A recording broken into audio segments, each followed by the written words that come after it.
Your Highness, Excellencies, ladies and gentlemen,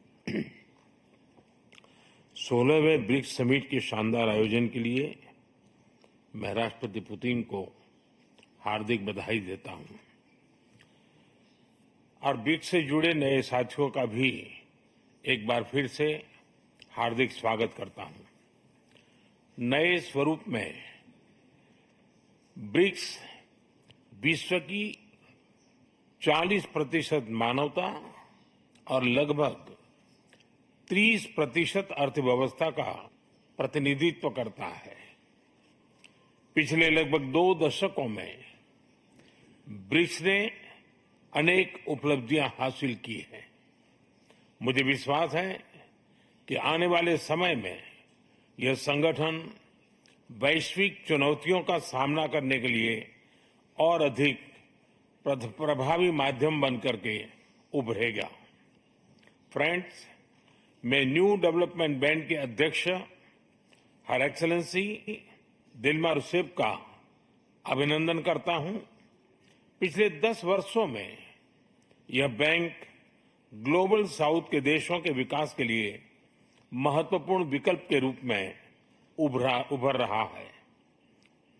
Bharat के gift city के साथ साथ अफ्रीका तथा रूस में रीजनल सेंटर्स के खुलने से इस बैंक की गतिविधियों को बल मिला है और लगभग $35 बिलियन के डेवलपमेंट प्रोजेक्ट्स सैंक्शन किए गए हैं। एनडीबी को डिमांड ड्रिवन सिद्धांत पर काम करते रहना चाहिए और बैंक का विस्तार करते हुए long term financial sustainability, healthy credit rating और मार्केट एक्सेस सुनिश्चित करने पर प्राथमिकता रहनी चाहिए।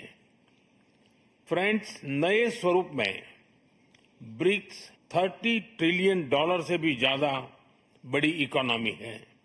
हमारे आर्थिक सहयोग को बढ़ाने में ब्रिक्स बिजनेस काउंसिल और ब्रिक्स विमेन बिजनेस अलायंस की विशेष भूमिका रही है।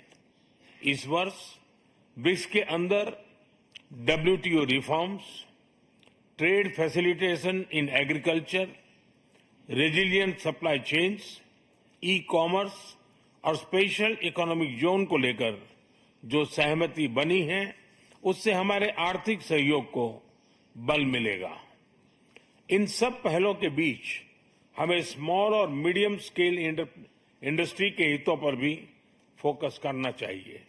मुझे खुशी है कि 2021 में भारत की अध्यक्षता के दौरान प्रस्तावित ब्रिक्स स्टार्टअप फोरम इस वर्ष लॉन्च किया जाएगा।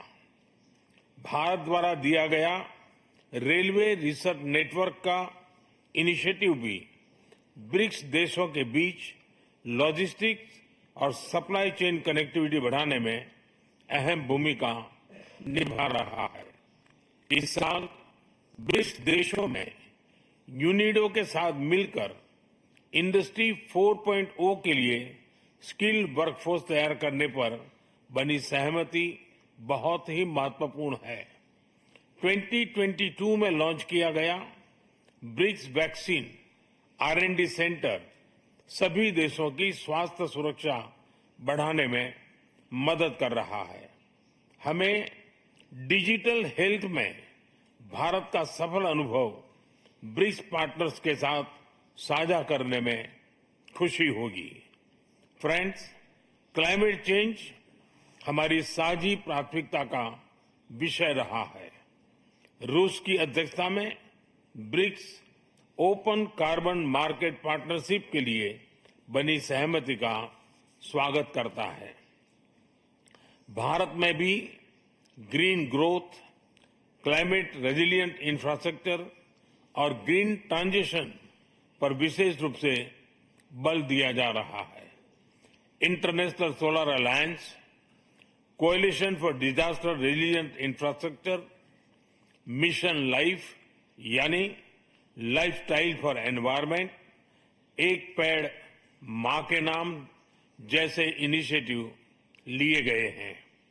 पिछले वर्ष COP28 के दौरान हमने ग्रीन क्रेडिट जैसे महत्वपूर्ण पहल की शुरुआत की। मैं ब्रिक्स पार्टनर्स को इन इनिशिएटिव से जुड़ने के लिए आमंत्रित करता हूं। ब्रिक्स के सभी देशों में इंफ्रास्ट्रक्चर के निर्माण पर विशेष रूप से बल दिया जा रहा है। भारत में मल्टी मॉडल कनेक्टिविटी को तेजी से बढ़ाने के लिए हमने गति शक्ति पोर्टल बनाया है।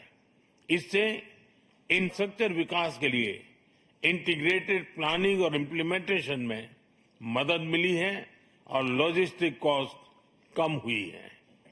हमारे अनुभव आप सभी के साथ साझा करने में हमें खुशी होगी। फ्रेंड्स, ब्रिक्स देशों के बीच फाइनेंशियल इंटीग्रेशन बढ़ाने के लिए प्रयासों का हम स्वागत करते हैं।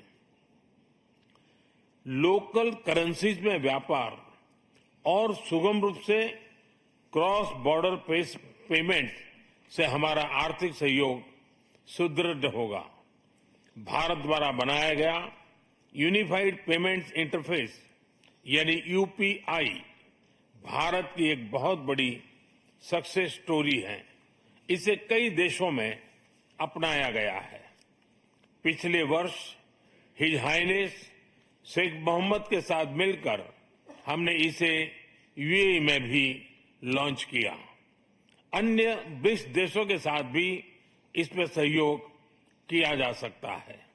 फ्रेंड्स, भारत ब्रिक्स के अंतर्गत सहयोग बढ़ाने के लिए पूरी तरह से प्रतिबद्ध है। हमारी विविधता और मल्टीपोलरिटी में हमारा दृढ़ विश्वास हमारी ताकत है। हमारी यही ताकत और मानवता में साझा विश्वास हमारी भावी पीढ़ी के समृद्ध और सशक्त भविष्य को सार्थक रूप देने में सहयोग होगा। आज की बहुत ही महत्वपूर्ण एवं उपयोगी चर्चाओं के लिए मैं सभी का आभार व्यक्त करता हूं। ब्रिक्स के अगले अध्यक्ष के रूप में मैं राष्ट्रपति लूला को हार्दिक शुभकामनाएं देता हूं। भारत आपकी ब्रिक्स अध्यक्षता की सफलता के लिए अपना पूरा सहयोग देगा। एक बार फिर राष्ट्रपति पुतिन और सभी लीडर्स का बहुत बहुत धन्यवाद। Спасибо большое, уважаемый господин премьер-министр. Мы все говорим о необходимости обеспечить высокие темпы экономического роста. Вам это как раз удается. Мы вас поздравляем с этими результатами.